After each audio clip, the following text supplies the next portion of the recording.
A frozen battlefield lay buried beneath falling snow.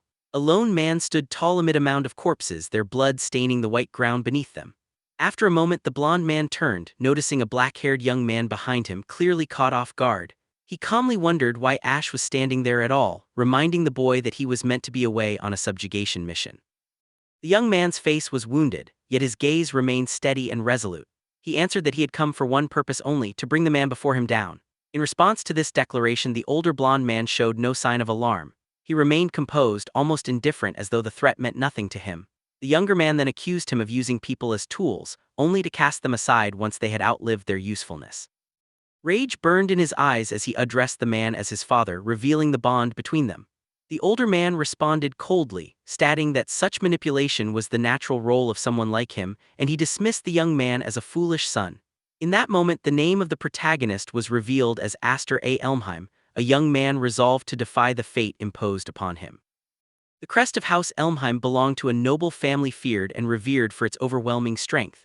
Known as the most powerful martial house on the continent, they had sworn their loyalty to the royal family. At their head stood Lord Roderick, the only man in the kingdom said to possess the 7 wings.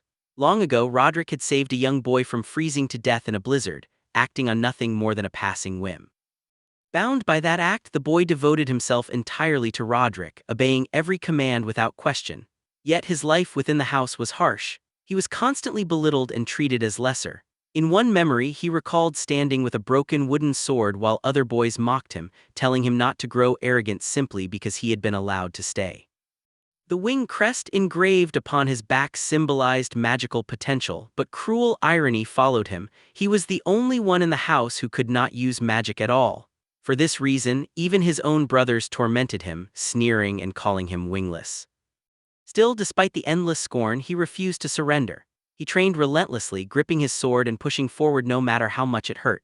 He drove his body to exhaustion, performing push-ups in pouring rain and forcing himself past his limits, believing that unwavering devotion would eventually earn him recognition. The memory shifted again to a snow-covered forest alongside his companions. Sensing something wrong, the young Aster had suddenly hidden behind a tree, alert to an unfamiliar presence drawing closer. Shock washed over him when he realized their group had been surrounded, and he wondered if they had fallen into an ambush. Snapping back to the present confrontation, Aster demanded to know whether his loyalty meant anything at all after such betrayal. Roderick responded with disdain, stating that someone like Aster should never have harbored expectations and declaring that his role had ended. Hatred and bitterness twisted across the young man's face at those words. Without hesitation, he charged forward, his sword raised, determined to strike down the man who had discarded him so easily. As he attacked, he admitted that he had been foolish to place his faith in someone like his father. He poured everything into the blow, condemning his own naive pity. Yet even as the strike landed, the result was pitiful. Roderick barely reacted, suffering nothing more than a shallow cut across his face. In an instant, 2 figures appeared and bound Aster with chains formed of magical energy. They were his brothers. Without mercy, they assaulted him with glowing red swords, cutting into him as he struggled helplessly. Pain ripped through his body as he cried out, trapped and unable to defend himself against their ruthless strikes. One brother sneered that someone without wings would always remain wingless. As Aster lay beaten in the snow, the 3 loomed over him, one of them remarking that such a position suited him well. Weak and shaking, Aster asked why his father had ever taken him in if he planned to throw him away in the end.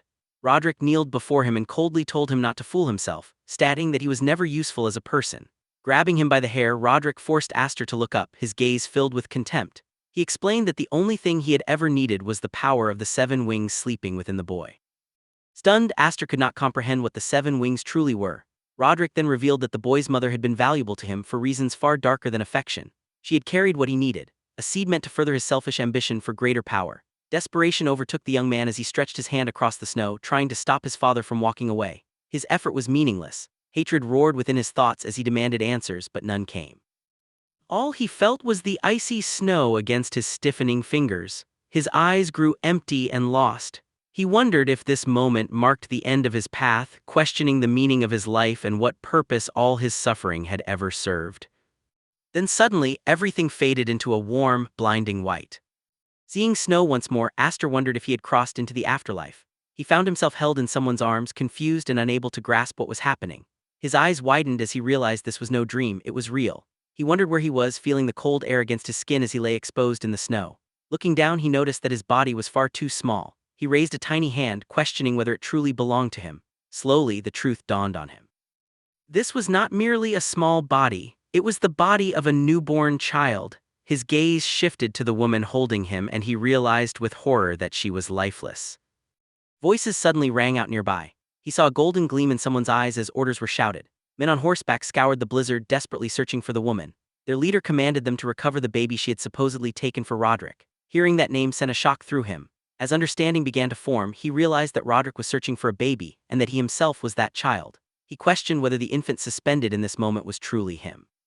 Memories surfaced of being found in a blizzard, and he understood the impossible truth: he had returned to the past. Golden light surrounded him as his sense of reality fractured and reshaped. Finding the situation absurd yet undeniable, he decided confirmation could wait.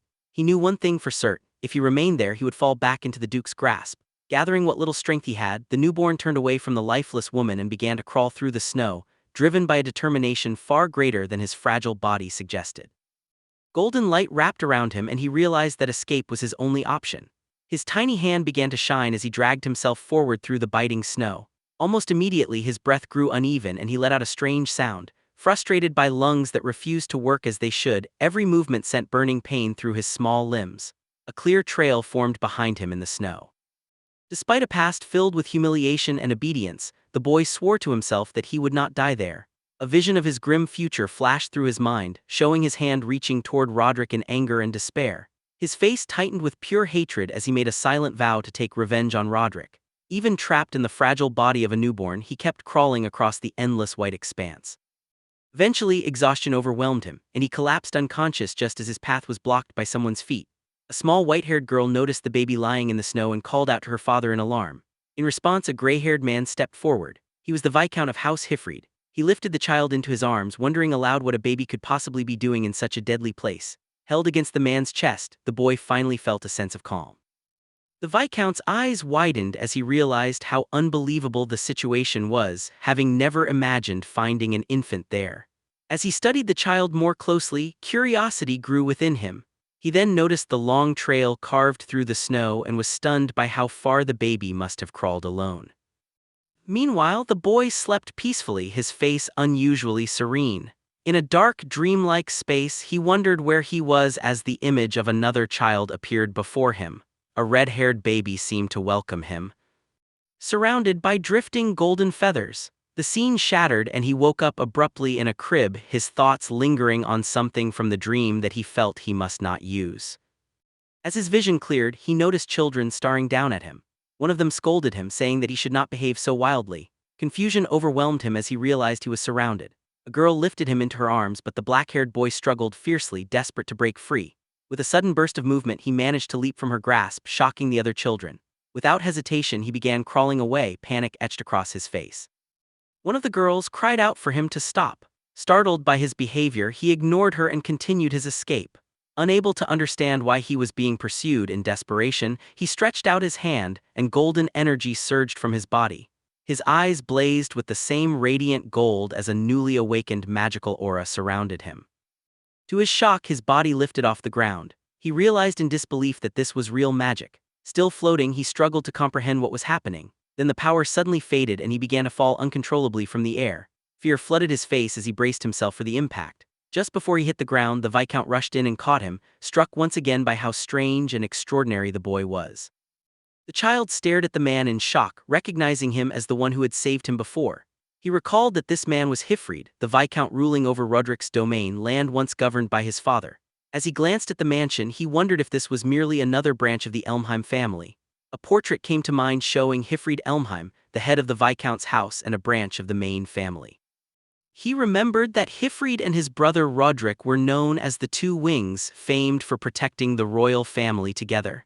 He also remembered their fate, how the Viscount and his entire family perished during a civil war. With this knowledge, the boy finally accepted the truth: he had truly returned to the past. This life was his second chance. Still, despair crept in as he feared he might have escaped the Duke's grasp only to fall into the hands of his brother instead. A woman took him into her arms and wondered aloud whether his magic had gone out of control, causing him to fly. She smiled gently, clearly pleased to finally have him there. She hugged him warmly and reassured him that he no longer needed to be afraid. The boy was left speechless by her kindness, unused to such affection.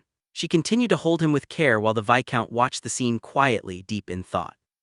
After a moment, the Viscount extended his hand and stated that the child possessed extraordinary power. To demonstrate, he lifted the boy's shirt, revealing a crest etched into his skin, reflected in a nearby mirror. Both the man and the woman stared in shock as they recognized the unmistakable symbol of the 7 wings. Panic surged through the boy as he saw the mark and wondered why it was there. His eyes glowed intensely gold as memories flooded back. He recalled Roderick's cold words about needing the power of the 7 wings that resided within him. An image flashed through his mind of his father holding him with a calculating, emotionless expression. At last, he understood the truth. He was taken in only so that his 7 wings could be claimed later. Anger burned through him as he questioned how Roderick ever dared to call him wingless after stealing his own wings. The woman noticed the sudden change in the child's expression and grew confused. She asked the Viscount what he planned to do with the boy she was holding. Hearing this, the child sensed danger and knew he must be ready to act. He believed his power must never fall into the hands of the Elmheim family, as he needed it to carry out his revenge. To his complete surprise, the Viscount calmly stated that they would adopt him. The decision was so unexpected that the boy was left utterly speechless. The Viscount gently patted the child's head and said that he was still a fledgling, unable to fly on his own. He explained that the boy needed guidance and protection, promising to care for him until the day he could truly fly. The child's eyes widened at the warmth and sincerity in those words. Suddenly, a small noise came from behind the door as one of the girls collapsed to the floor. Having overheard everything, the Viscount realized that all the children had been listening in secret. One of them admitted that they were simply worried about the new baby. The children gathered together and approached their mother, who was still holding the newest member of the family. She smiled down at the boy as another daughter stepped closer, curious and gentle. With a calm, loving expression, the woman gazed at the child in her arms. She lifted him slightly and declared that his name would be Aster, like a newly born star within their family. 10 years passed. The grand mansion of the Viscount's house stood beneath a bright, cloudless sky. An older Lord Hifrid was greeted by one of his subordinates at the entrance. Moments later, a confident, grown Aster stepped down from a carriage, a sword resting at his waist. He offered his hand to a red-haired young woman, helping her descend as well and calling her his sister Elfen. She thanked him warmly, reminding him of the days when she was one of the children who had welcomed him into the family. The two walked side by side with serious expressions, Aster's focus fixed firmly ahead. They were heading toward the Sword Dance Assembly, a prestigious annual event hosted by a ducal family. It gathered noble martial houses from across the land, serving as both a showcase of strength and a battleground where each house tested its finest swordsmen in combat. The two siblings stepped into a gathering of young nobles who were waiting for the event to begin. Almost immediately, quiet whispers rippled through the crowd. Several people cast sharp, judgmental glances toward the Viscount's family, speculating about the adopted boy whose origins were unknown. With thinly veiled malice, they wondered how far the Viscount intended to disgrace the Elmheim name by bringing such a child into public view. One noble openly pointed toward the young man's back, identifying him as the adopted son. His sister noticed the stares and told him not to pay attention to the poisonous remarks surrounding them. With her fists clenched, she added that in a place like this, the weak were always crushed without mercy. The two stood shoulder to shoulder, their expressions firm and unyielding, prepared to face whatever hostility came their way. Their father then explained that this cold reception reflected the Viscount family's standing among the nobility. He added that he deliberately brought his adopted son there so he could witness this harsh reality for himself. With a grave expression, the Viscount asked whether the young man felt disappointed by how they were being treated. In response, Aster smiled confidently, his eyes bright, and stated that he did not care about their indifference at all. Hearing this, the older man laughed in relief and pride, clearly reassured by his son's strength of character.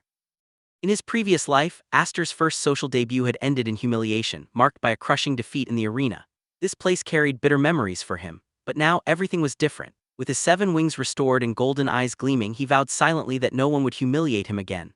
The 3 of them proceeded toward the grand hall where the event was being held, fully aware that trials awaited them inside. From a high window, 2 young nobles watched the Viscount family's arrival with open disdain. Though Aster sensed the hostile gazes directed at him, he refused to let them shake his composure. With steady steps, they entered the hall, ready to announce their presence. Inside, Aster told himself that this time his debut would be glorious. In an age ruled by knights, strength was the true measure of a noble's worth. Nearby, a light-haired young man was engaged in a fierce sword duel. Among nobles, power was judged by mastery of the blade and skill in battle. The arena represented the pinnacle of combat, where only the finest warriors proved themselves. To display majesty in battle was to demonstrate both personal renown and family honor. As the duel unfolded, the crowd watched intently, following every strike. The two swordsmen charged at one another in a swift clash. But above all symbols of strength stood the medal, an emblem possessed by only a rare few. With a precise strike, the light-haired swordsman disarmed his opponent and claimed victory. The red-haired young man stood frozen in disbelief, humiliated by his defeat before the crowd. The victor raised his sword, revealing the shining mark on his hand, the medal that signified his authority and power. Watching from a private box, members of the Viscount's family commented that the atmosphere remained just as oppressive as ever. One of the girls remarked that she now understood why her other sisters had refused to attend the festival. Astor's thoughts drifted to his past life, to the bullies who had once tormented him in this very place. Memories of his humiliating loss surged back, tightening his chest. His sister noticed the shift in his expression and called his name, concern evident in her voice. She asked whether he was nervous because this was his first sword dance assembly. He denied it, stating that what he felt was not nostalgia but disgust. His unexpected answer left her visibly confused. The Viscount then announced that he had to attend a meeting, and asked his son to keep an eye on his sister. She protested, insisting that she was the older one, but Astor teasingly remarked that she was clumsy. Before leaving, the Viscount advised him to use the opportunity to build connections, then quietly warned him to ensure that no one discovered the existence of the Seven Wings. Once his father departed, Astor reflected that concealing such power would not be easy. All at once, he felt the collective hostility of the nobles in the hall focused on him. Letting out a quiet sigh, he thought about how difficult it was to socialize in an environment so steeped in animosity. Even so, determination sharpened his gaze, his golden eyes shining with resolve. Seeing him walk off, his sister asked where he was going so suddenly calm and confident.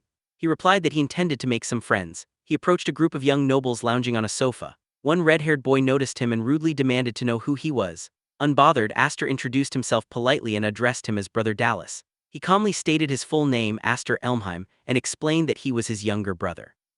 Dallas reacted with surprise, and Astor added that he had noticed him from afar and decided to greet him. Another noble informed Dallas that this was the boy adopted by the Viscount's family. With visible disdain, Dallas remarked that this explained why the boy dared to use the Elmheim name.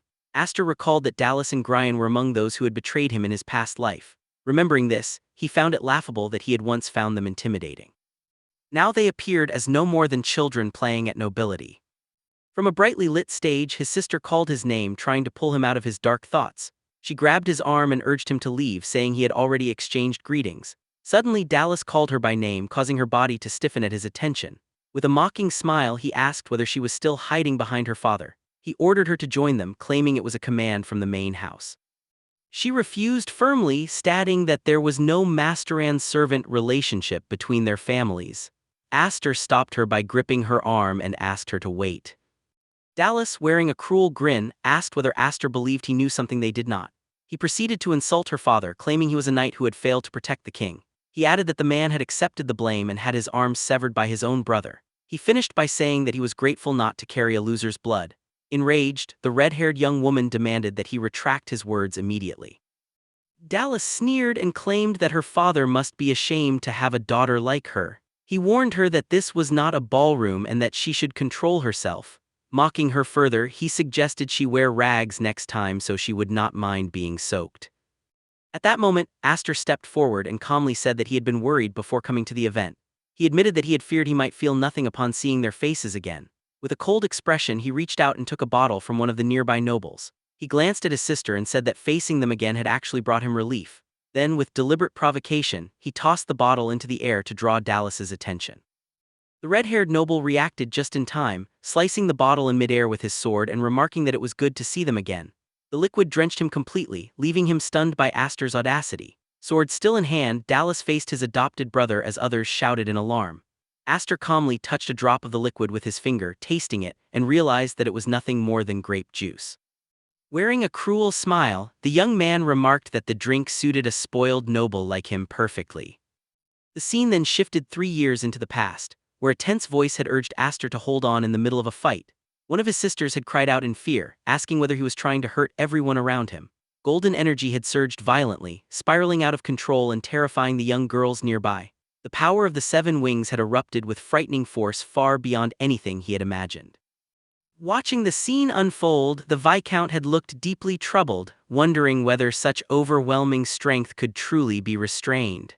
He questioned whether the boy would ever be capable of mastering such dangerous power. The story then returned to the present as a guard burst into the Viscount's meeting room with alarming news. The older man immediately asked what had happened.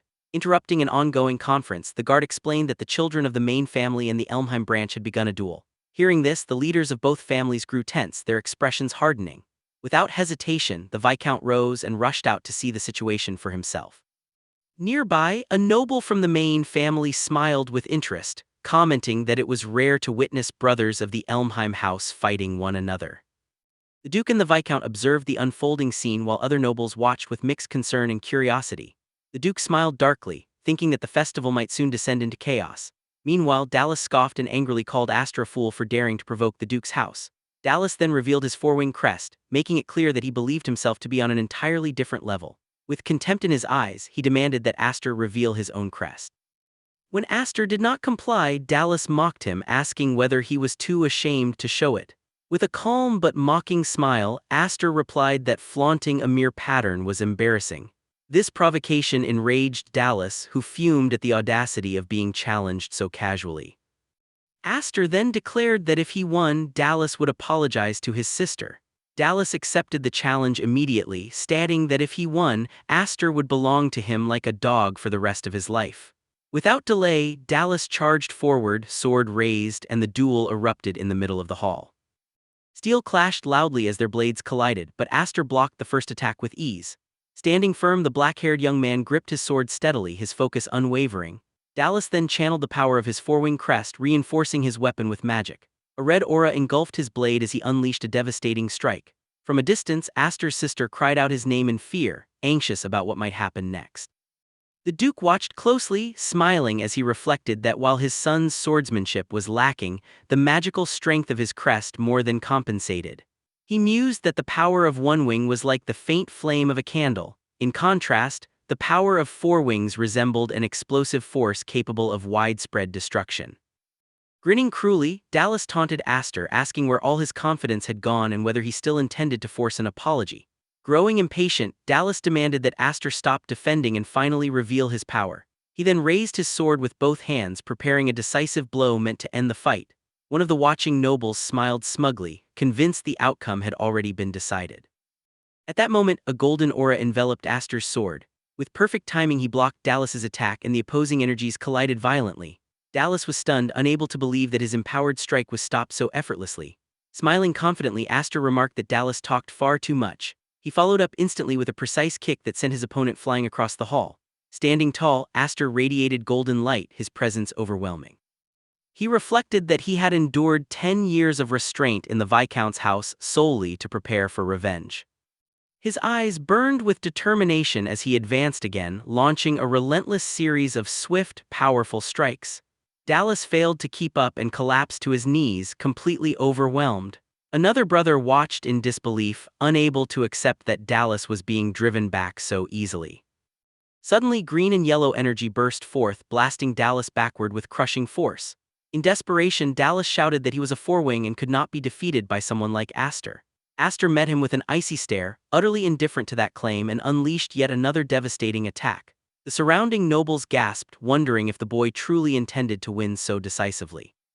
Shock spread through the crowd as people whispered that monsters like this still existed within the Elmheim family. Focused and unrelenting, Aster continued his assault without giving his opponent a moment to recover. Standing beside his daughter, the Viscount watched anxiously and admitted that the situation had become dangerous. Dallas, filled with rage, struggled desperately against the crushing power bearing down on him. At that moment, a memory flashed through Aster's mind of being gravely wounded by his own brother. He recalled the man's manic laughter as his relative lay defeated and helpless. Consumed by rage, Aster's eyes blazed as his golden aura surged to an even greater intensity. Dallas screamed for him to stop, but Aster's fury no longer responded to reason. From the viewing box, his family called out his name, begging him to calm down. A massive explosion of energy erupted, hurling Dallas across the hall. The Duke merely watched with folded arms. Aster finally halted his attack and drove his sword into the floor directly in front of his fallen opponent. Dallas lay trembling on the ground as Aster coldly remarked that he should come dressed in rags next time. With open contempt, Aster addressed him as cousin, making his disdain unmistakable. He then turned toward his family in the viewing box, who stared at him in stunned silence. Aster declared that he was no longer the wingless ash, signaling that his former weakness was gone forever. With a calm, confident smile, he realized that this acknowledgement had finally brought him clarity. Suddenly his eyes glowed faintly red as he sensed a dark and malevolent presence. Looking toward the top of the stairs, he saw a sinister figure surrounded by a deep crimson aura. Horror gripped him as he recognized the owner of that overwhelming power. The man looked down at him with pure malice and contempt. Cold sweat formed on Aster's skin as he realized that his former father was standing before him. The nobles were still reeling from the shock of seeing the Viscount's youngest son defeat the main family's third heir, but the arrival of this lord cast a heavy shadow over the hall. Feeling the crushing pressure of the man's presence, Aster turned fully to face him. On the ground, Dallas burst into hysterical laughter, convinced that his father had come to save him at last. Aster now stood face to face with the leader of the Elmheim family, the feared Lord Roderick. Roderick glared at him with fury, clearly displeased by what he saw. Hatred burned within Aster as he recalled the name of the man who had betrayed him in his previous life. Meanwhile, the red-haired noble crawled toward his father, clutching at his leg and begging desperately for protection. With tears streaming down his face, Dallas called out to his father, desperately hoping he would protect him from the black-haired young man standing before him. He pointed accusingly at Aster and claimed that he was nothing more than a bastard who dared to challenge the family's authority. In his panic, the noble begged his father to use his power and crush the boy who had humiliated him. Without warning, the lord brought his sword down and brutally ground his own son's hand into the floor. Dallas screamed in agony, utterly stunned by his father's merciless punishment. The surrounding nobles froze in horror, unable to comprehend such cruelty inflicted on one's own child. Even Dallas's brother was left speechless as he watched the red-haired noble's hand being crushed without restraint. The lord coldly humiliated his son, questioning why he dared to cry after disgracing the family name so publicly. Seeing this, the Viscount shouted for his brother to stop and not to harm the boy, but his plea was ignored. The lord dismissed him and declared that Dallas had no right to wield a sword. A suffocating silence spread through the hall. At that moment, Aster stepped forward and blocked his former father's sword as if challenging him. He stated firmly that his cousin had yet to apologize to Sister Ulfen as promised. With defiance in his gaze, he asked his uncle to postpone any punishment until that apology was fulfilled. The lord scoffed and asked whether the boy truly believed he was in Elmheim simply because he was taken in as an orphan. In response, the young man declared that he was the Viscount's son and that he had learned the pride of a knight from him. The lord showed no interest in the answer, and instead turned his gaze toward the nobles seated in the viewing box. He accused the boy of sullying the main family's reputation through his insolent behavior. He stated that this situation went far beyond a simple disagreement, and that this could not be dismissed as a childish quarrel. He recalled aloud that the boy's father had once paid for his disloyalty with the loss of an arm. The lord then questioned the young man, demanding to know what he was willing to sacrifice for his audacity.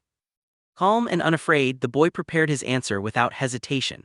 He explained that this was never a squabble but a duel fought to answer insults with steel. The lord's anger flared at the boy's unyielding words. Aster then threw the lord's own philosophy back at him, stating that he had no intention of giving up anything.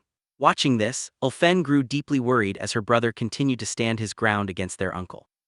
A light-haired noble remarked with amusement that the boy was only 10 years old. The lord's eye twitched, his fury barely contained as he finally sheathed his sword. In that moment he made his decision and ordered the boy to take his stance. Aster was taken aback, never expecting the lord himself to challenge him. Before he could fully react, the older man charged forward with terrifying speed. His strike crashed into him, shattering stone and carving out a massive crater as Aster was sent flying. Ulfen watched in horror, frozen and powerless to help. Viscount desperately called out his brother's name. He leaped forward and attacked Roderick. Their swords collided with thunderous force at the center of the hall. Sparks flew as the two brothers clashed, Roderick calmly blocking his brother's attack. When the exchange ended, the Viscount rushed toward his son to check on him. Confusion spread as no one understood how it had happened. Wounded but unbroken, the young man struggled to his feet. Blood marked his face, yet his eyes burned with unwavering resolve. From a distance, the lord watched him with open contempt before turning away and walking toward the exit. The Viscount caught the boy just as he began to collapse, holding him tightly. With exhaustion clear in his voice, he called his son's name in worry. The injured boy weakly stated that he had protected his sister and upheld his promise. Moved by those words, the Viscount praised him, saying that he had fought magnificently. Without another glance back, Roderick ascended the stairs, his son following closely behind him. Above, a noble commented that the Duke had resorted to a childish method to resolve the situation. He reasoned that allowing the boy to win outright would have shattered the family's reputation, making this outcome a compromise. Even so, the young man had stood firm before the great lord and emerged as a rising star. Another noble admitted he was tense throughout the confrontation, fearing that House Elmheim might fracture completely, and that an era of upheaval was approaching, one that might tear the world apart.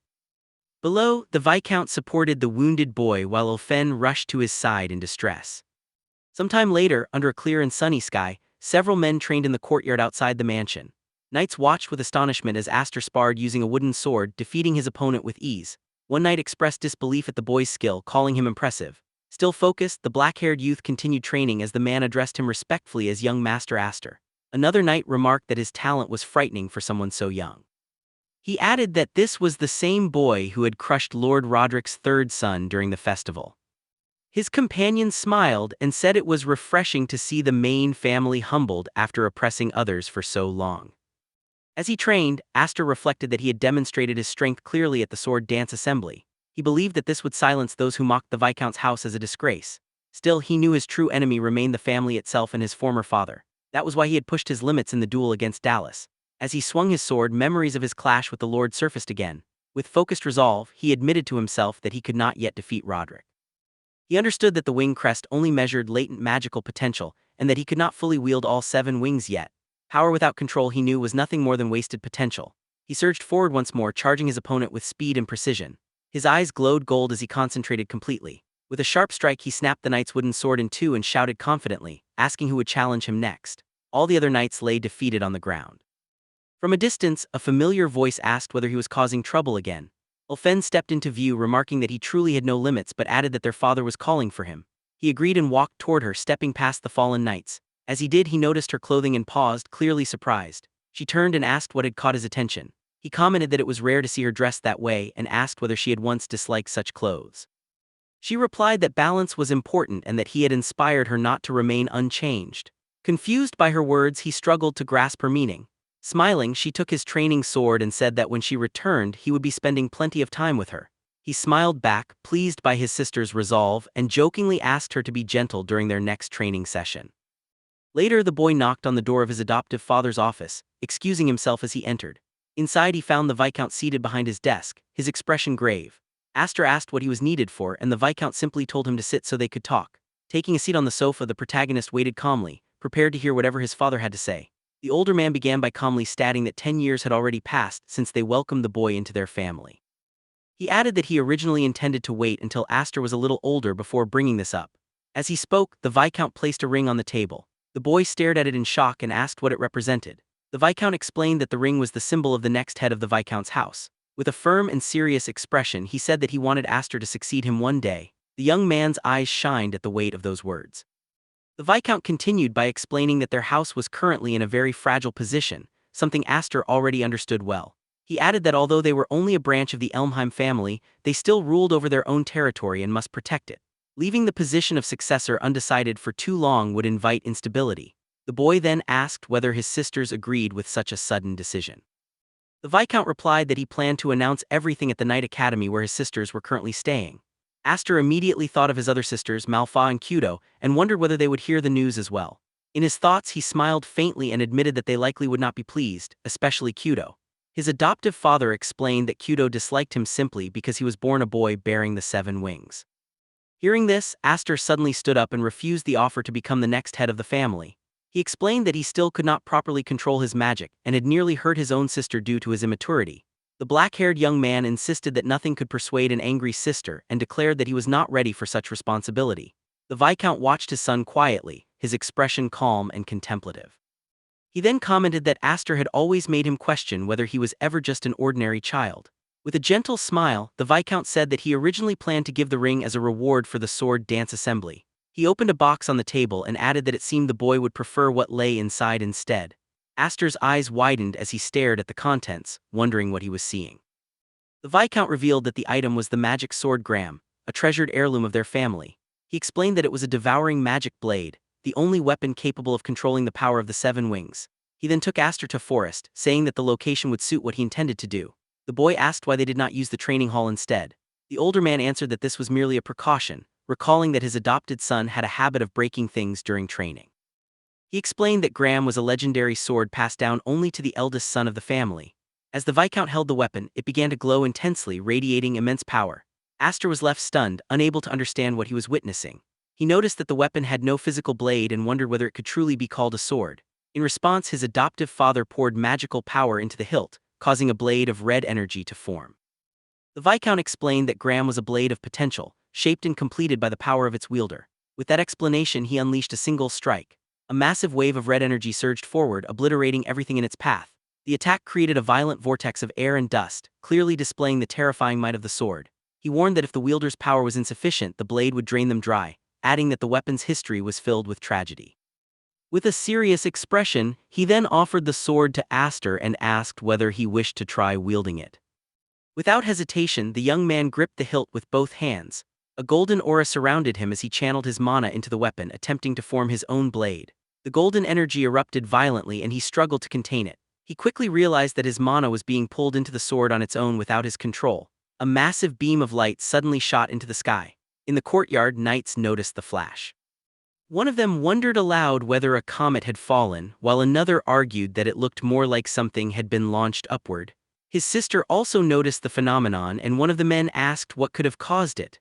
Looking up at the sky, she stated with certainty that it must be Aster's doing. Back in the forest, the young man smiled while holding the sword and said that the weapon was extraordinary.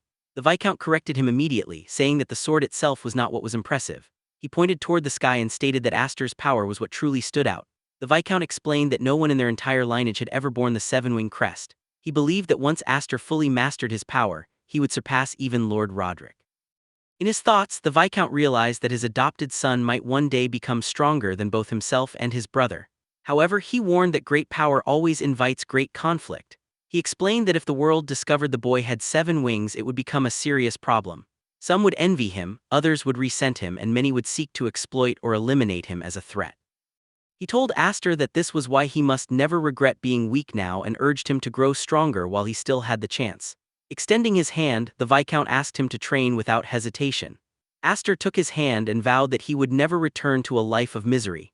With determination, he thanked his father and promised to master both the 7 wings and the sword. 3 days later, the Viscount's family warmly welcomed new arrivals home. 2 young women entered the mansion, and the red-haired one loudly announced her return with dramatic flair. She spread her arms wide, clearly thrilled to be back, and asked for a reunion hug from her younger sisters. Instead, the girls rushed past her and clung to the white-haired woman, calling her sister Manhwa. Left standing alone with her arms still open, the red-haired young woman complained about being ignored. One of the younger girls remarked that she always ruined their hair by hugging too roughly. Embarrassed, the redhead denied the accusation and insisted she would never do such a thing. She then noticed Ulfen standing near the stairs, quietly watching. Without hesitation, Kyudo rushed over and pulled her into a crushing hug. The pink-haired girl protested loudly as she was squeezed mercilessly. Manhwa then asked their father where Brother Aster was. The Viscount began to answer with a gentle smile. Hearing Aster's name, Kyudo's expression turned serious. At the same time, deep in the forest, Aster continued his training and unleashed another violent burst of red energy. He barely managed to dodge his own attack, which spiraled wildly out of control. Breathing heavily and drenched in sweat, he admitted to himself that he still could not fully control the magic sword. He realized that while he could form the blade, maintaining its stability already pushed him to his limit. Standing amid the devastation, he wondered what he must do to reach his father's level. Suddenly, a familiar voice remarked that he had outdone himself. Kyudo appeared, walking toward him. He asked whether she had already returned, and she complained that he did not even come to welcome her home. With a teasing smile, she called him cold-hearted for ignoring her arrival. She then accused him of acting special and mentioned that she had heard about the sword dance assembly. He responded by pointing out that the same could be said of her missions as a knight apprentice. He added that she was the only one awarded the honorary knight medal that year. Kyudo replied that if she could not achieve something like that, she would never be worthy of succeeding their father. She then asked whether he had refused the role of successor because of her. Aster internally cursed his father for causing confusion and explained that this was never his intention. He simply did not feel worthy of such responsibility yet. Turning away, Kyudo began to walk off, speaking bitterly about their father and brother. She accused him of being cruel for knowing her dream and still acting the way he did. Completely baffled, Aster struggled to understand her reaction. Without warning, she suddenly attacked, releasing a powerful slash of energy toward him. The strike tore through the air and obliterated a tree behind him. Startled, he narrowly dodged as the trunk exploded. Angrily, he demanded to know why she had attacked him without warning. She replied casually that since it had been a while, she decided to test his skills. With a confident grin, she warned that next time she would attack with full force. Aster tried to protest, saying that his sword was still incomplete. She countered by asking whether he would give the same excuse to an enemy on the battlefield. The question left him stunned. She stated that a knight must always be ready and that hesitation would only lead to defeat. She charged again and he thought she must be joking. He knew he was already at his limit just controlling his unstable magic. Still, he realized he had no choice. If she was serious, then he must respond in kind. The siblings' swords collided, energy exploding outward as they clashed. As the impact reverberated through the forest, the boy despaired, realizing that she truly intended to take him down. Their clash drove them deeper into the forest, away from prying eyes. From afar it would have looked as if lightning had struck among the trees, bursts of light flashing between trunks. Kyudo clicked her tongue in irritation mid-swing, her blade carving precise arcs through the air, her expression sharp and merciless. She remarked that he remained as skilled with a sword as ever, and admitted that she had not expected him to keep pace after her years of growth at the Knight Academy. Even so, he blocked her attacks one after another. She shifted her footing with disciplined precision and unleashed a devastating blow that hurled him backward. She coldly stated that his control over mana was pitiful. Aster skidded across the forest floor, his boots gouging deep lines into the soil. Still, he forced himself upright. Looking at her, he commented that she was just as ruthless as he remembered. His thoughts drifted unwillingly into the past. Kyudo had always been this way, fierce and unyielding. As the only male in the family with the formal right to inherit, and as the bearer of a seven-wing crest that surpassed anyone else in the household, he had long been a silent thorn in her life. To her, his very existence embodied unfairness. She had grown into a storm that rose against every perceived injustice. If he were honest with himself, she had always been his natural enemy. Without warning, she leapt high, her silhouette briefly framed against the canopy. He recognized the technique instantly. Her sword fell like judgment. The impact split the forest floor apart, a violent shockwave blasting outward. Standing over him, she declared that he was unworthy of becoming the next head of the family. Elsewhere inside their father's chamber, Ulfen stood near the window. Anxiety colored her voice as she asked whether it was truly wise to allow them to fight alone. She feared that recklessness between siblings might end in death. Their father responded calmly that Aster and Kyudo were rivals, perhaps reckless but not foolish enough to cross the final line. Still uneasy, Ulfen pressed him and asked why they had truly been summoned back from the Knight Academy. She sensed the matter went beyond mere succession. He opened a drawer and withdrew a sealed envelope marked with the insignia of the Elmheim Main family. The sight stole her breath. He explained that it was a summons. The elders who governed the family's core wished to see their grandchild in person. When she asked quietly whether the situation was truly that grave, he answered without hesitation that, at worst, they might lose Aster. Back in the forest, the battle raged on without pause. Their swords clashed in rapid succession, shock waves rippling through the trees. Amid the exchange, Aster insisted that she stop speaking nonsense and reminded her that he had already refused the role of successor. She knew that better than anyone. Irritation tightened her features as she raised her blade high and declared that his refusal was exactly what she found intolerable. Her sword came down with overwhelming force. He caught it at the last second and the sheer weight of the blow stunned him. Facing her felt less like dueling a swordsman and more like bracing against a troll wielding a warhammer. She pressed down harder, pouring even more strength into the strike. At the final instant, he twisted his wrist and flipped his blade, driving her attack into the ground. He demanded to know whether she would finally listen. She responded with a faint smile and asked if he was already trying to flee. In the next heartbeat, she unleashed her full brute strength. He was flung sideways and crashed into a tree so violently that bark exploded behind him. He coughed blood, disbelief flashing in his eyes. Kyudo looked down at him and declared that if all he could do was swing a sword, he was third-rate. Those who relied only on mana were merely second-rate. Only those who mastered both sword and mana together deserved to be called first-rate. She added that she was deeply disappointed. The difference in wing crests, she explained, directly reflected mana capacity. Even a single wing meant nearly triple the power. Though she bore 5 wings and was technically inferior to his 7, he still avoided direct clashes of strength and chose instead to hide behind refined technique. With a faint smile, she asked whether he truly lacked faith in himself or whether he feared losing control again as he had 3 years ago. Her words cut deeper than any blade. Aster froze as the memory surfaced. Had he been afraid all this time? Had he unconsciously sealed away his own power because of that incident? For the first time, he confronted that possibility. His gaze dropped to his sword as he wondered aloud whether that same suppression was the reason Graham always felt unstable in his grip. Kyudo's expression hardened further. She told him that he possessed everything she had ever desired. If he intended to let those blessings decay through ignorance and arrogance, then he should hand them over to someone who understood their value. She lunged at him, her killing intent no longer restrained. This time he did not retreat. He met her strike head-on. Their blades collided with a thunderous roar that echoed through the forest. To her shock, she was forced backward, her footing faltering as disbelief filled her eyes. She could scarcely comprehend that he had deflected her full-powered attack. He offered a faint smile and thanked her. He told her that because of her he had finally awakened. Then he surged forward at full speed. She narrowed her eyes, confusion flickering across her face as she questioned why he would charge before stabilizing his blade. She wondered whether he was out of mana. Though the idea seemed impossible, as he advanced, mana flooded into his sword in overwhelming torrents. The 7 wings on his back concealed a vast, nearly inexhaustible reserve. He understood that he still lacked precise control. Instead of forcing restraint, he abandoned it entirely. For a fleeting instant, he released his reliance on technique and poured every drop of mana into the raw motion of his strike. The blow descended with unstoppable force. She raised her sword and blocked it cleanly, stabilizing herself at once. Even so, she felt the difference. Something within him had changed. After steadying herself, she let out a small, amused smile and asked whether he had truly thought this through or if this was simply another half-formed impulse.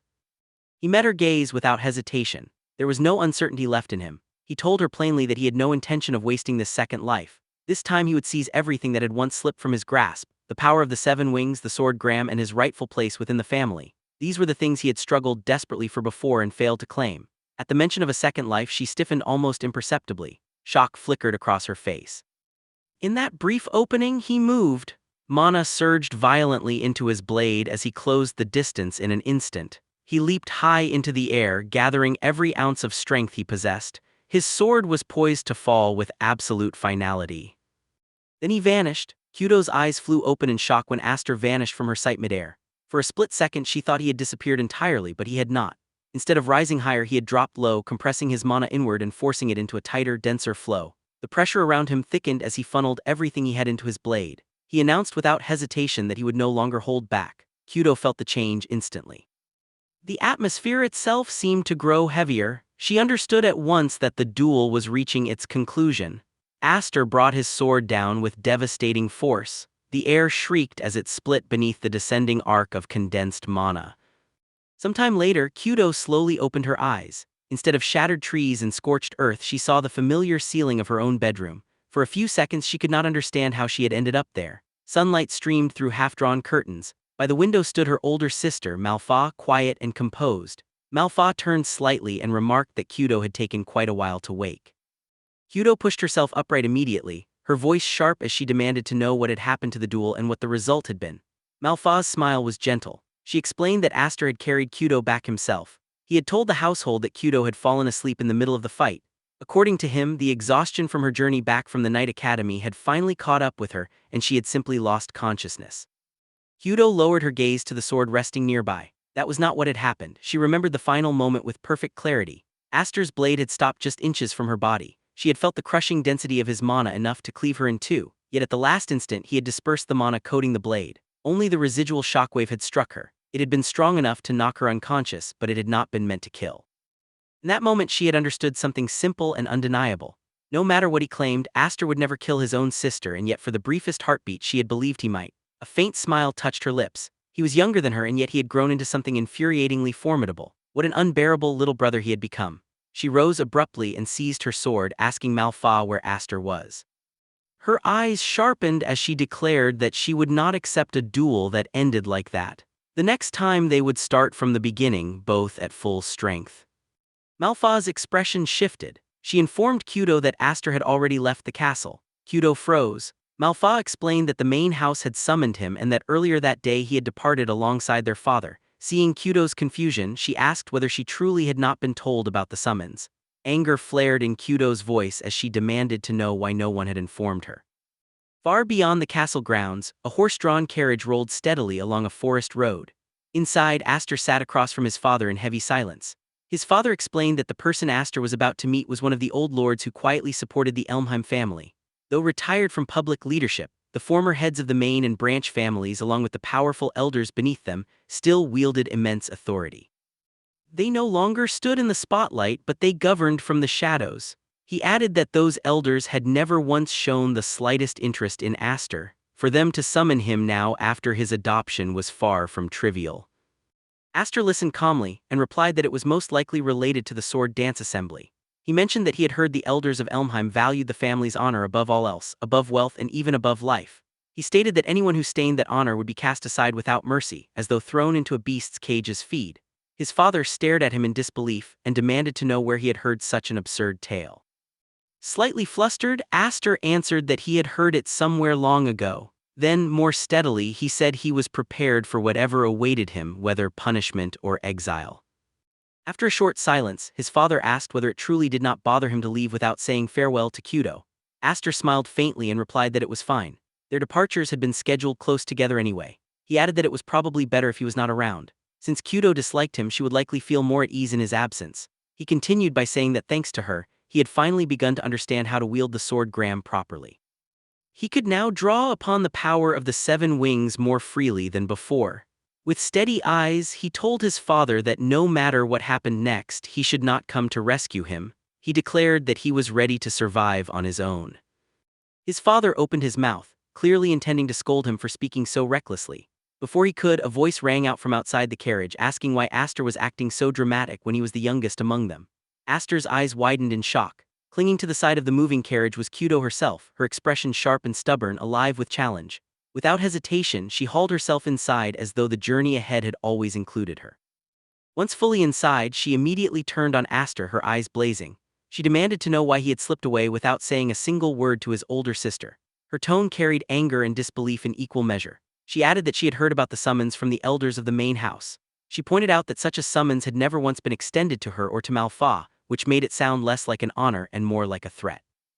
Their father's voice cut in firmly, reminding her that she could not accompany them to the main house. He explained that the matter was too sensitive and too dangerous to involve her. Kyudo calmly took a seat beside Aster anyway. She replied that she already understood the situation. She knew that their father had called her and Manhwa back from the Night Academy to guard the estate during his absence. She stated that she was not foolish enough to miss that implication. Still, her expression hardened as she added that a summons from the main house meant the matter was serious enough to require extreme caution. She revealed that Manhwa herself had warned there was a real possibility Aster might not return. Aster brushed it aside with a calm smile and told her she was overthinking it. He claimed he was simply going to talk and would return soon enough. Deep down, however, he understood the truth. There was no guarantee he would come back safely. Kyudo suddenly raised a finger and pointed it directly at him. She told him to listen carefully. Blunt and unfiltered, she admitted that she hated him. Aster blinked in surprise, but she did not waver. She said she hated that he was a man in a family where that fact alone granted him advantages. She hated that he bore 7 wings. She hated that he was always treated as special. She hated that he was stronger than his older sisters. She hated that he carried himself with maturity despite being the youngest. She hated all of it. Then her voice softened. No matter how much she despised those unfair advantages, he was still family. No matter how strong he pretended to be, no matter how composed he acted, he was still her little brother. She rose to her feet proud and unshaken and ordered him to return properly so they could settle their duel again. This time she declared they would begin at full power from the start. A faint smile curved her lips as she added that she would not allow him to escape with such a cheap victory. With that, she leaped from the moving carriage as effortlessly as she had climbed aboard. Startled, Aster leaned out and asked his father why she had gone through the trouble of coming all that way just to say those things. His father watched her shrinking figure on the road with a proud expression and replied that to him it had sounded like a proper farewell. Aster's lips curved into a quiet smile. Looking back, he saw Kyudo standing in the road behind them, waving boldly at the departing carriage. In his heart, he thanked her silently. With unwavering resolve, he made himself a promise. No matter what awaited him at the main house, he would return. Viscount Hifrid and Aster arrived at the Elmheim main residence, where a guide squad was already waiting the moment they stepped onto the estate. Their captain formally informed them that the Grand Elder was expecting them inside. Hifrid calmly replied that no escort was needed because he already knew the way. But the captain firmly stated that he could not allow that, explaining that they had been ordered to bring both of them in together. From that alone, Aster understood they had not been called there out of family affection. The welcome was too rigid, too deliberate. Even so, as he looked over the familiar grounds, a faint nostalgia rose inside him. He quietly thought that it had been a long time since he had returned home. Though memories stirred, he said nothing and walked on with the guides. As they made their way inside, Hifrid spoke in a low, serious voice and said that Aster surely understood what this meant. He warned him not to act rashly, at least not today, no matter what was said. Aster answered without hesitation that it would depend on how the other side behaved. His father let out a small breath and said that the problem was precisely the other side, then tried to explain that the person they were about to meet was someone dangerous. Before he could finish, Aster cut in casually while looking elsewhere and remarked that Darius was nowhere to be seen. He added in an indifferent tone that with his dominant hand crushed, returning anytime soon would probably be difficult. Hifrid shot him a sharp look and asked whether he was listening at all. Aster answered simply that he was. Then he added that for today he would stay as silent as a clam because his sister had told him to return safely. By then they had reached a massive door. It slowly opened with a heavy groan that echoed through the corridor. Once they entered, the guard captain loudly announced that Lord Hifrid and his son had arrived. At the far end of the grand hall, an elderly man greeted them in a measured tone and remarked that they had finally come, asking whether it had already been more than 10 years. Father and son stepped forward together. Another elder, sounding faintly amused, greeted Hifrid as his grandson. At once Viscount Hifrid dropped to his knees, bowed deeply, and respectfully said that it had indeed been a long time, first calling him the sixth head, then correcting himself to great grand elder. Aster, however, remained calm as he felt the old man's gaze press down on him. He realized that this was the monster hidden in Elmheim's shadows, Zenith A. Elmheim, the sixth head of the main house. Around him sat the true power holders beneath the Elmheim name, figures of immense influence. Aster recognized several of them from the sword dance festival. His eyes moved across the hall before he casually asked whether Roderick was absent. A flicker of surprise crossed his face, but before anyone else could answer, the sixth head sharply stated that Roderick was not there, explaining that he commanded the knights who directly served the royal family and had no time to involve himself in vulgar matters. As he spoke, a terrifying aura poured from his body. The pressure was thick and suffocating, weighing down the entire hall like an invisible force. He coldly added that since Roderick was occupied, the old men had kindly taken it upon themselves to handle the administrative side of this matter. Aster stayed outwardly calm, but his thoughts moved quietly. In his previous life, he had never even gotten the chance to stand before these people. Now he saw clearly that gathering so many executives without the current head present proved just how much influence the retired sixth head still held. Even in retirement, Zenith's authority remained overwhelming. Hifrid finally spoke in a controlled voice and asked what exactly these vulgar matters were. Zenith let out a low laugh and said that Hifrid had likely already guessed. His sharp eyes shifted toward Aster as he remarked that Aster's pet dog had caused quite a disturbance at the sword dance festival. The insult lingered in the air, deliberate and sharp. Aster lowered his gaze for a brief moment, then looked forward again with his golden eyes steady and unshaken. Inside, he calmly concluded that this was exactly what he had expected. Hifrid responded that if this was about that incident, the current head Roderick had already settled it and closed the case. Zenith immediately dismissed that, coldly saying that Roderick's actions had merely been a performance for the public and did nothing to erase the stain on Elmheim's name. He said that adopting a child of unknown origin had been a mistake from the beginning, though they would have overlooked it if the boy had remained harmless. But his voice hardened as he said that things changed the moment that child bared his fangs at the main house. For that, he declared, banishment was unavoidable. At once, killing intent flooded the hall, far more intense than before. The pressure became almost unbearable. Zenith continued that the boy would of course not escape proper punishment either, and he addressed Hifrid directly. The threat was unmistakable and the room fell silent. After hearing enough, Aster spoke up firmly and said that he alone had done everything and that his father had nothing to do with it. Hifrid neither stopped him nor openly supported him. Seeing his father remained silent, Aster slowly steadied himself and quieted down again.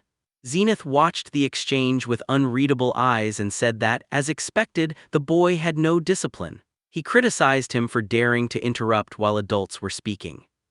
Then the sixth head slowly rose from his seat, and the atmosphere in the hall grew even heavier. In a deep, commanding voice, he declared that Elmheim led 12,000 knights and carried a great name, but the knights were far from united. He explained that countless people constantly aimed for the highest seat, and his sweeping gaze across the gathered elders and executives made the meaning obvious. Power within Elmheim was unstable, always contested, and even the slightest crack in reputation could become a weapon in such a place. Zenith stepped forward once more and said that all they wanted was peace of mind, proof that Aster was not someone who would bring ruin to Elmheim. With a gesture, he had a sword brought before Hifrid. The blade radiated a violent and overwhelming aura, spilling power into the hall like a storm on the verge of breaking. Zenith asked whether Hifrid remembered what had happened before, reminding him that when he failed to protect his liege and disgraced Elmheim's name, they had Roderick cut off his arm in that very hall.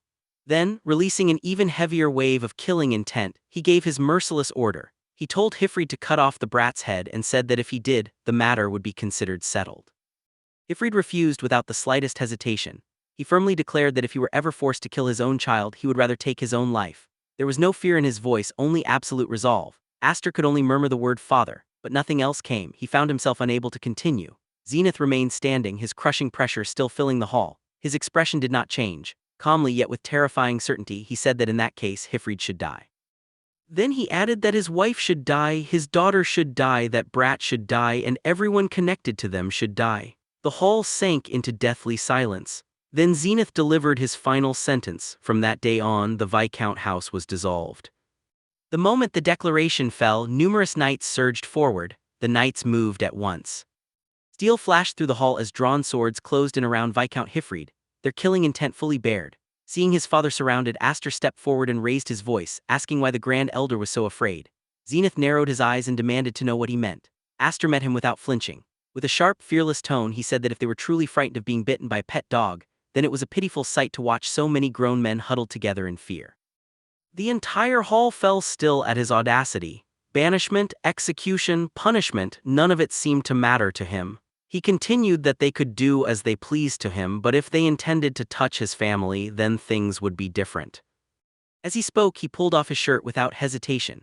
Hifrid watched silently, already understanding what his son was about to reveal before turning back to the elders. Aster softly apologized to his father and admitted that in the end he was not very good at staying quiet after all. A nearby knight stared in disbelief and blurted out in shock at the mark on Aster's back. Aster stood tall and clearly revealed the winged emblem. Then he declared that from that moment on those 7 wings would become Elmheim's enemy, and he told them to think carefully about what that meant. The threat was no longer concealed, it was absolute and impossible to ignore. At once, disbelief spread through the chamber. One person muttered that it was impossible. Another wondered whether it could really be the 7 wings emblem. A different elder insisted it had to be fake, saying that in all the centuries of their history, such a thing had never appeared on a human body. Even the fat elder, though unsettled, admitted that the crest itself was unmistakable. Zenith stepped forward and sharply demanded whether Aster truly understood the meaning of what he was showing them. His words were heavy, tense, and pressing. Aster responded almost casually, though a strange confidence lay beneath his tone. He remarked that the answer should be obvious since the more wings there were, the more shocked people always became. At that moment, attention shifted to a blue-haired man who had been watching the scene closely. Instead of panicking, he let out a quiet laugh and politely urged them to continue, clearly amused by the turn of events. His reaction clashed sharply with the suffocating mood in the room, while another nearby figure looked deeply disturbed. Zenith spoke again, this time explaining with grave seriousness that the wing emblem was originally an organ used to generate magical power. Long ago, spirits had shared that power with humans, and by passing it from parent to child, humans deepened and strengthened it over generations. Yet he declared there had never once been anyone who reached 7 wings. That statement sent a ripple through the room. Aster's expression tightened slightly as he asked whether that meant he belonged to the spirit clan. Zenith met his gaze and answered that if the 7 wings were real, then perhaps he did. The tension deepened. Hifrid could only watch his son in stunned silence, the weight of the revelation visible on his face. But Aster stepped forward without wavering and firmly declared that he was a child of the Viscount house. He said that at this point his birth no longer mattered. What mattered was whether everyone in that room truly had the resolve to make an enemy of him. His words froze the air. The 7 wings were no longer just a shocking revelation, they had become a direct challenge. Calm and calculating, Aster continued. He said that if Elmheim cast him out, then many among the martial nobility would surely welcome someone bearing the 7 wings. If that happened, then for those already living in fear of rebellion, he would become a much greater threat on the outside than under their control. He concluded that rather than discarding him, they should want to keep him close as a symbol surpassing even Duke Roderick himself, the so-called 7 wings. There was not a trace of fear in his eyes. No hesitation, no doubt, only cold clarity. Everyone seated in the chamber grew uneasy. The force of his logic spread over them like a storm cloud. What he offered was not merely a plea for survival, but a political weapon, a dangerous shift in balance that none of them could dismiss lightly. Inside, Aster thought back to Zenith's earlier words. Elmheim was not a single united force, cracks already ran beneath its surface. In truth, a rebellion would one day erupt, a massive civil war that would swallow the entire nation. Having seen that future once before, he knew he could not remain passive if he wanted both himself and the Viscount house to survive. At the very least, he had to determine here and now who among them would stand as an enemy and who might become an ally no matter the risk. His resolve hardened. This was no longer merely about noble pride or the 7 wings. It was about preparing for the storm that only he knew was coming. Zenith responded with open anger, his authority pressing down on the hall like a crushing weight. He sharply demanded whether Aster truly believed he possessed that much value, then said there was still no proof the 7 wings were genuine. His words were meant to smother Aster's momentum with doubt, intimidation, and authority. But Aster only smiled calmly, almost provocatively. He said that if they believed the wings were fake, then they should kill him quickly. He added that if they did, it would become a war between him and all of them. Outwardly fearless, inwardly he thought carefully, killing him now would be simple. But if Elmheim truly understood what was at stake, then what would they choose? That was the gamble. He knew they could not act carelessly while uncertainty still surrounded the Seven Wings. As the tension tightened like a drawn bowstring, the blue-haired man suddenly rose to his feet and lightly clapped, as if entertained by the entire exchange. He remarked that the conversation was going in circles, then smoothly suggested that they impose a trial on Aster instead. The heavy-set elder stiffened at once and protested, calling out to Count Maze. But Count Maze interrupted in the same relaxed tone and said that they all wanted to see it anyway, the power of the Seven Wings. With a faint smile, he added that it would not be too late to decide Aster's fate after witnessing that. The mood shifted again. What had begun as an argument had now turned into something more dangerous, a test that could either prove Aster's worth or condemn him completely. Count Maze pressed further, saying that this was the residence of the world-renowned martial clan, so surely they could prepare one or two suitable trials. The moment Aster heard the name Count Maze, his thoughts sharpened. There was no mistake, this man was an ally. The timing of the suggestion and the direction of the conversation made it clear. It was a lifeline hidden beneath casual curiosity. After a long pause, Zenith finally agreed. In a cold, controlled tone, he ordered them to follow him. He remarked that teaching manners to a grandson who did not know how to speak properly was also the duty of an old man. He led them away until they reached a heavy structure. Zenith stated that this was the trial ground. It was dark inside, and beyond the darkness lay an underground bunker connected to the waterways. He explained that it had originally been built as an emergency evacuation shelter, but they were currently keeping a single magic beast there. Then he announced the trial. It was simple. Aster only needed to defeat that beast. The simplicity of the words made the challenge feel even heavier. Hifrid let out a deep sigh, unable to hide his frustration. He muttered that Aster had always been a troublesome child, always crying and screaming when young, and reminded him that he had warned him many times to keep the existence of the Seven Wings hidden. There was disappointment in his voice, but worry as well. Aster listened in silence. Then he stepped forward, placed his hand on the door, and calmly said that something so conspicuous could not be hidden forever, and that this had been the perfect chance. The heavy door creaked open and cold darkness spilled outward. Whatever waited beyond was not merely a beast, it was proof. Without hesitation, Aster walked toward it. Hearing his son's determination, Viscount Hifrid called out one last warning, telling him not to lower his guard. Aster answered at once that he was going, then briefly glanced toward Count Maze. The blue-haired noble wore a quiet smile as though observing everything with calm interest. That faint smile remained in Aster's mind as he descended into the underground bunker. Damp air pressed in around him, heavy and still. The darkness was thick, yet not so complete that he could not see. Then he noticed it. A severed head lay on the ground. Even in the dim light, the sight was unmistakable. At that moment, a cold voice echoed down from above. It casually remarked that the dead man had been given a chance to clear his name as well, but had only cried and screamed until the end, making him unbearable to watch. They were speaking of Duke Roderick's son. The head at Aster's feet belonged to Darius. The same voice continued with a faint warning and told Aster not to disappoint them now. The meaning was obvious. This was not merely a trial, it was judgment. Suddenly the ground trembled. From the darkness, a gigantic and terrifying beast emerged. It stood before Aster with overwhelming power, and its roar shook the entire underground chamber so violently that the walls themselves seemed ready to crack. Aster tightened his grip on his sword, the blade giving off a faint gleam in the dark. Above him, the declaration came once more, firm and merciless. The trial had begun. As he faced the monster, Aster thought to himself that the rumor had been true after all. Elmheim really did keep a magic beast inside its own mansion. And just this once, he found himself feeling sorry for Darius for being born into a house filled with monsters. Keeping his hand low, Aster faced the beast just as it unleashed a thunderous roar that shook the entire chamber. He calmly prepared himself and began to speak. But before the thought could fully settle, he exploded forward. In a single flash, he shot past the magic beast so fast that the eye could barely follow him. The instant he crossed its body, the monster was cleanly severed into multiple pieces. From above, everyone watching was left speechless. After landing, Aster casually hid his true reaction and lightly remarked that to him, Sister Kudo was far more frightening than this creature. But the moment he said that, something impossible happened behind him. The beast's mangled body began to move. Piece by piece, the severed flesh pulled itself back together until the monster stood whole again, as if it had never been cut down at all. The instant Aster saw it, disbelief filled his face. He muttered in shock that it made no sense, then realized the truth. This thing was undead. As if to confirm it, the restored monster let out another savage roar. Above, Viscount Hifrid cried out in horror, and demanded to know why an undead was being kept beneath the mansion. In response, Zenith A. Elmheim watched with a dark, sinister smile and calmly explained that such creatures were drawn to the smell of death. He said it had wandered down there on its own, expecting fresh corpses to feed on. No matter how many times they cut or burned it, it refused to die. so in the end they captured it and kept it as the ideal opponent for measuring someone's strength. In the same cold tone, he added that it had also made disposing of bodies much easier.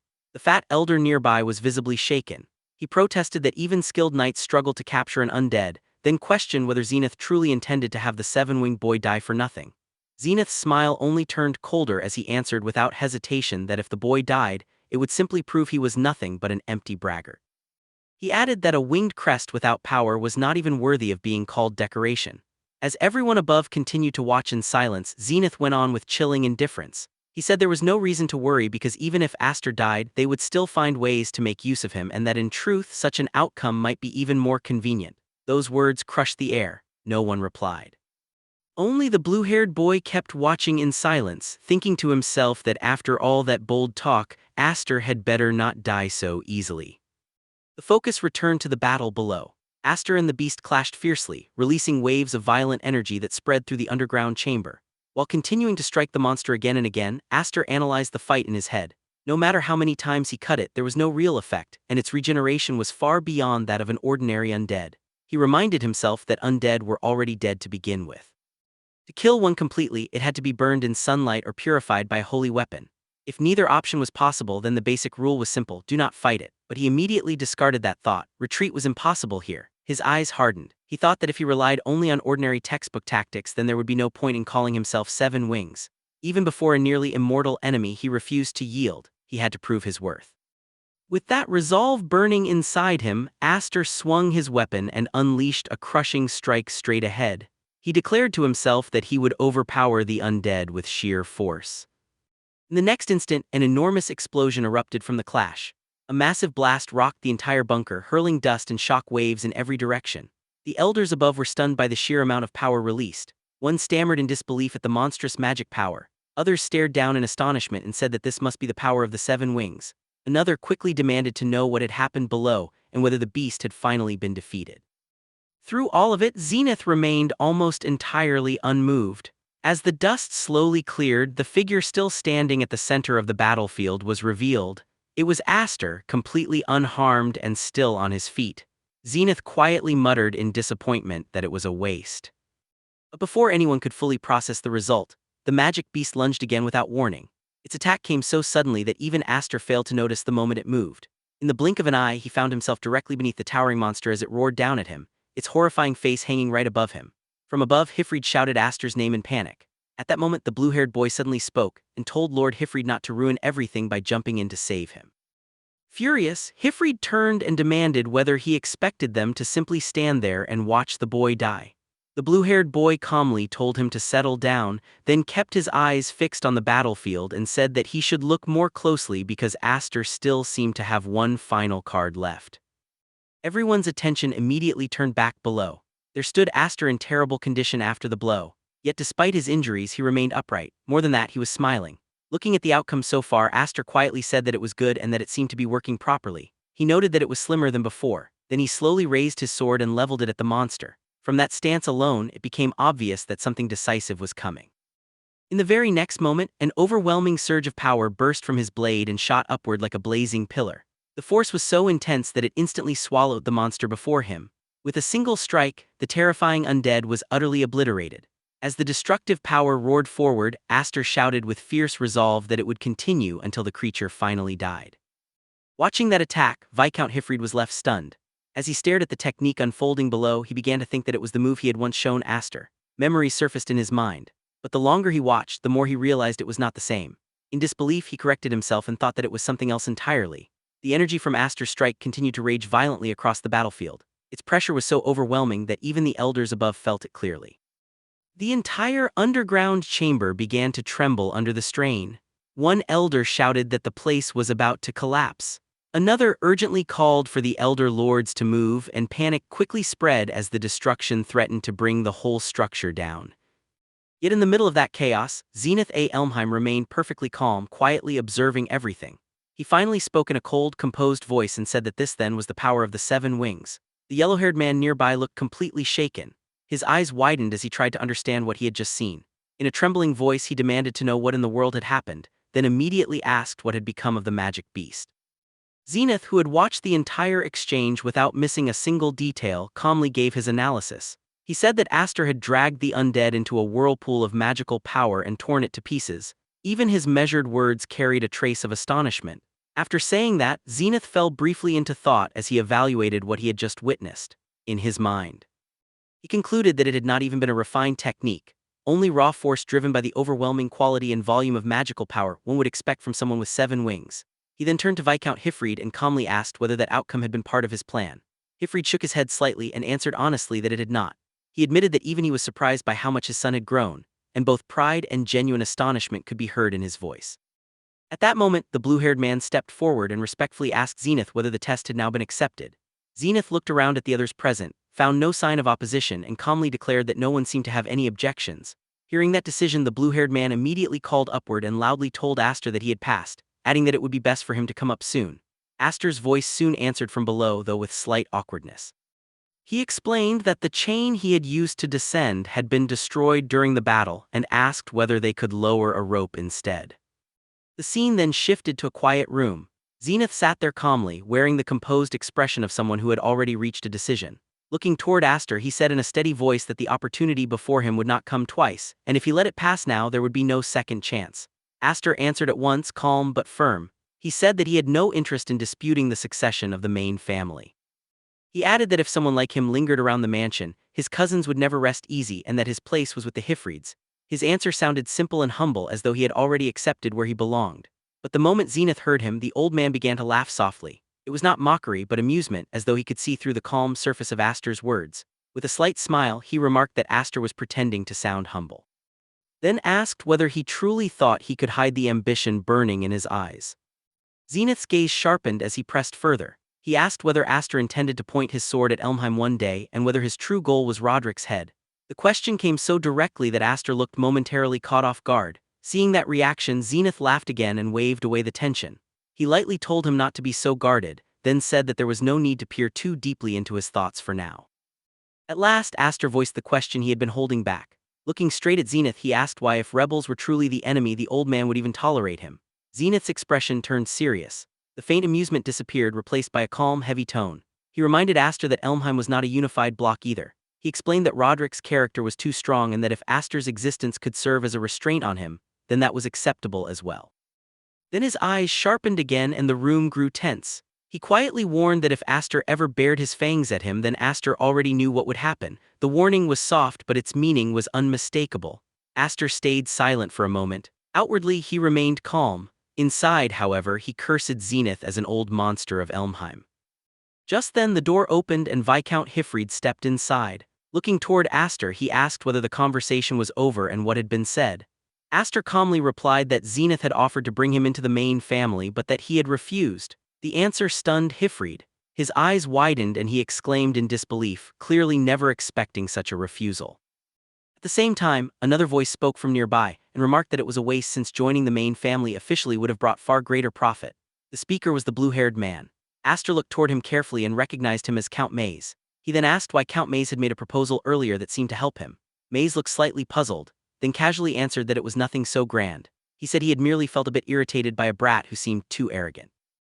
Then Maze stepped closer and placed a friendly but confident hand on Aster's shoulder. He said that regardless, from that day onward, Aster had become, both in name and in fact, a son who possessed the 7 wings.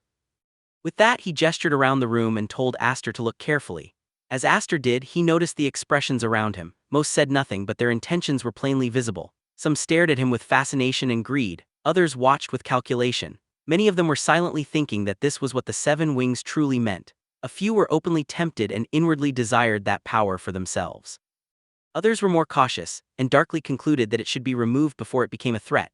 To them he was still only a child and therefore still someone who could be used. The space around Aster quietly filled with hidden schemes, ambition and desire. Noticing all of it, Count Maze spoke again in a calm voice. He reminded Aster that, as he himself had said, the 7 wings emblem alone carried immense value. From now on, the number of people trying to recruit him would only continue to grow. Aster looked directly at him and bluntly asked whether Count Maze was one of those people as well. For a moment, Maze seemed slightly surprised, but he quickly regained his usual ease and replied that whether it seemed that way or not, he was a member of the board of the Knights Academy. Aster silently observed him. Inwardly, he thought that Maze was a strange man and that it was still too early to call him an ally. At that point, Hifrid stepped closer and gently placed a hand on Aster's shoulder. Looking satisfied, he said that it was time for them to leave and that Aster still needed to tell his sisters about the performance he had given that day. Aster nodded and answered that they should go. Then he added that once his mother saw those wounds, she would probably faint. The scene shifted again, this time to another noble residence where the atmosphere was calmer, though the conversation inside remained serious. A knight stood respectfully before his superior and reported that young Darius had died during the trial set by Zenith the other day. The man seated before him quietly replied that he saw. That man was Roderick. After a brief pause, Roderick added that he had also heard Hifrid's son had been summoned by the elders of the main family, then asked what had happened to him. The knight hesitated inwardly. He wondered whether Roderick truly felt nothing even over the death of his own son. Still, he kept his composure and answered respectfully that he had a report on that matter as well. Before the knight could continue, Roderick spoke again as if he had already deduced the truth. He remarked that just as he thought, that boy also possessed the 7 wings. The knight looked startled and asked whether he had known already. Roderick leaned back slightly and answered in a calm, thoughtful tone that if this continued, the balance of power maintained within Elmheim for so long might collapse. The knight carefully asked whether they should take action. Roderick dismissed the concern with a small wave of his hand.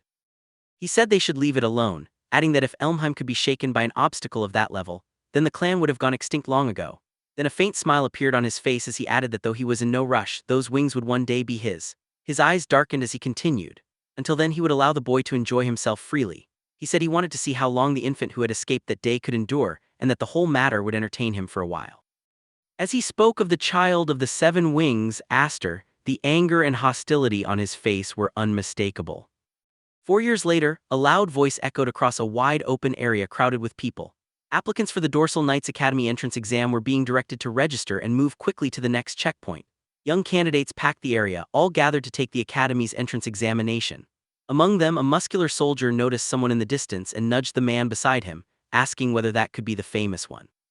The other man quickly denied it, saying that it could not be because he had heard the person in question was supposed to be much more corpulent. At the registration desk, an official pushed forward a document and firmly explained that neither the kingdom nor the knightly order would be responsible for injuries or accidents during the examination. He stated that if the applicant agreed, he should sign and then present his wing emblem. As he reviewed the candidates, the official remarked that they could not overlook anyone lacking magical power. Then he began to read out the next applicant's identity, starting with the emblem of the wings belonging to Aster Elmheim. But before he could say the name properly, his tongue stumbled. He looked up at the person standing before him and froze in surprise. The young man tilted his head slightly and calmly asked whether presenting the emblem was mandatory. He explained that his was located in a somewhat troublesome place to show, then casually asked whether his face alone would be enough instead. The one standing there with that relaxed smile was Aster himself.